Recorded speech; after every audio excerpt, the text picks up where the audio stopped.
Buckle up, guys. Today we are talking about 5 Chinese cars that people say you can buy once and drive for years. These aren't cheap copycats or random budget cars. They've got real take, big ambition, and they already sell in huge numbers in China. Stick with me till number 5 because that's where you'll really see why some old school brands in the West are starting to get nervous. So hit subscribe, drop a like, and let's jump straight into number 1. Number 1. The GAC Aion V. This thing is not your typical cheap Chinese EV stereotype at all. When you first see it, it honestly looks like a proper premium SUV. Clean lines, modern shape, nice stance. It's one of those cars where people go, wait, that's Chinese? Inside, it keeps that vibe: big central screen, sharp graphics, simple clean dashboard, not 50 random buttons everywhere. It feels like something you actually want to sit in every day, not just a budget box to save fuel. Now, range and batteries. This is where it gets interesting. The Aion V comes with a few different battery options. There's a smaller pack around the low 60 kWh range, a mid-pack around 72 kWh, and a bigger ones up to about 75 and even 90 kWh. That gives you claimed CLTC ranges from roughly 520 km all the way up to around 750 km on the biggest battery. The mid-battery around 72 kWh is already good for about 500 km, which is more than enough for most people's weekly driving. Performance is sensible too, depending on the version you're looking at, roughly 7 to 8 seconds from 0 to 100 km per hour. So it's not a drag racer, but it's quick enough for daily life. And honestly, for long-term ownership, that's a good thing. It's not trying to tear its own parts apart every time you floor it. Size-wise, this is a real family SUV. Around 4,650 mm long and about 1,920 mm wide, with decent height as well. So it feels like a proper car you can take on trips, throw luggage in, sedan comfort, not some tiny city cube that gets annoying after 6 months. Now the can it last question. The Aion V is built by GAC Aion, part of the big GAC group in China. It uses LFP battery chemistry in a simple single motor front wheel drive layout on many versions. In normal human language, less complicated hardware plus a battery type that ages more slowly equals better chances of calm, low-drama ownership over the years. And this isn't just a China-only experiment anymore. The Aion V is already being sold in places like Singapore, Thailand, and parts of Europe, and rolling out to markets like Australia and the UK as a global model. So you're not looking at some random niche car with no support. The brand clearly plans to be around, and that helps with parts, service, and software updates. Now, does never break down mean it will literally never have a problem? Of course not. Any car can have issues. But if you want to stack the odds in your favor, simple drivetrain, LFP battery, big mainstream brand behind it, the Aion V is a very smart pick for buy once, keep for years. So yeah, that's why I put the GAC Aion V at number 1 on this list. Question for you. Could you see yourself driving this thing for the next 10 years? Let me know in the comments, and if this helped you see Chinese EVs in a new way, hit like, share the video, and don't forget to subscribe for more long-term value car picks. Number 2. The BYD Seagull. Don't let this small size or cute name fool you.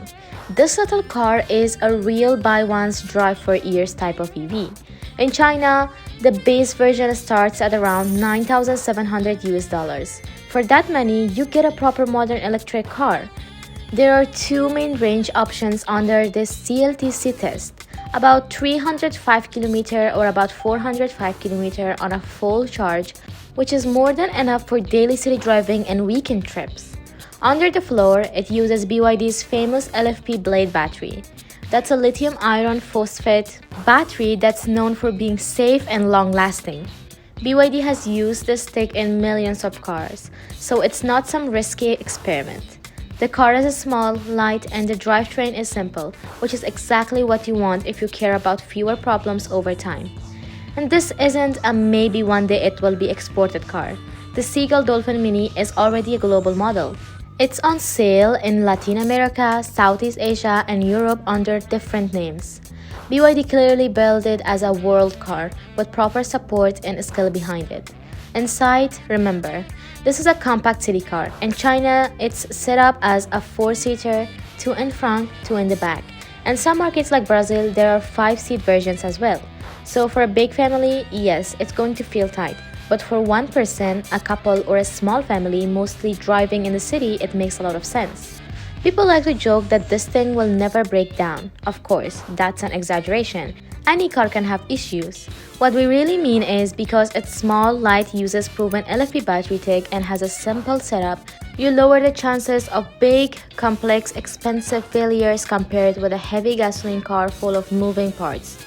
If you treat it for what it really is, a cheap-to-run, easy-to-park city workhorse, not a luxury limo, it's a very strong long-term daily driver. So question for you. Would you give up your gas car and use a BYD Seagull Dolphin Mini as your main city car? Tell me in the comments and don't go anywhere. Number 3 is where things get a little crazy. Denza Z9 GT.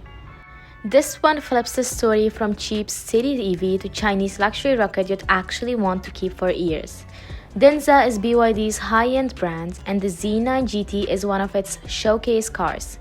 In the full electric version, you get 3 motors, all-wheel drive, and 0 to 100 km per hour in the mid 3 seconds, plus a big LFP battery, so it's not just fast once, it's built to do that again and again. There's also a plug-in hybrid version that's even more wild.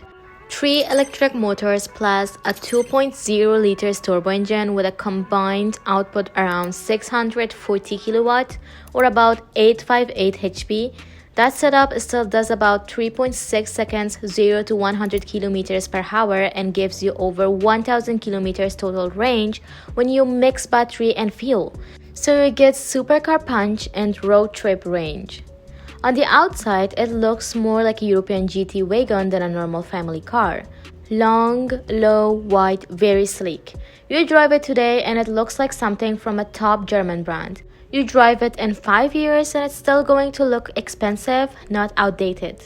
Why did it fit buy once, drive for years? Big LFP battery, BYD's blade tech, and no giant V8 or crazy gearbox to worry about.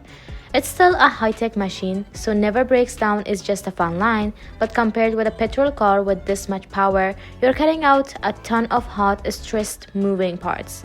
And because it feels special, fast, comfy, looks insane, you're actually motivated to keep it and take care of it for a decade, not dump it after 3 years. So that's number 3, Denza Z9 GT, the Chinese luxury EV PHEV. Rocket you could realistically keep long term. Tell me in the comments, which premium Chinese EV would you trust to keep for 10 years? This Z9 GT or something else? Number 4, and this one might surprise you, Zeekr 007.